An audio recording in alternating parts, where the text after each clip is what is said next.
Doctor Agarwal hospital యాజమాన్యం ప్రకాశం జిల్లా ప్రజానీకానికి సర్వీస్ మోటోతో సేవలు అందించాలని ఒంగోలు పార్లమెంటు సభ్యులు మాగుంట శ్రీనివాసులరెడ్డి అన్నారు. ఒంగోలు నగరంలోని డీమార్ట్ పక్కన డాక్టర్ అగర్వాల్ హై హాస్పిటల్ 24వ బ్రాంచ్ని ఆయన ప్రారంభించి మాట్లాడారు.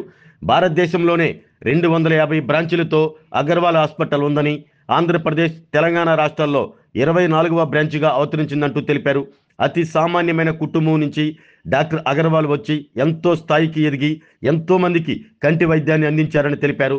తాను కూడా అగర్వాల్ హాస్పిటల్లోనే కంటి పరీక్షలు చేయించుకున్నానని, అందువలన ప్రకాశం జిల్లా ప్రజలకు కొంతమేర ఉచిత సేవలు కూడా అందించాల్సిన అవసరం ఉందని, ఆ దిశగా సేవలు అందిస్తూ మంచి అభివృద్ధి సాధించాలని కోరారు. ఈ సందర్భంగా హాస్పిటల్ యాజమాన్యం మాట్లాడుతూ రానున్న రోజుల్లో తమ హాస్పిటల్లో ఉచితంగా కంటి వైద్య సేవలు అందిస్తామని తెలిపారు. ఈ కార్యక్రమంలో Agarwal hospital vice president Meka Srikanth, medical director Sai Yashwant, regional head doctor Ramya Sampath, brilliant computer అధినేత నేమతుల్లా బాషా, డాక్టర్ శిరీష, జయకుమార్ రెడ్డి తదితరులు పాల్గొన్నారు.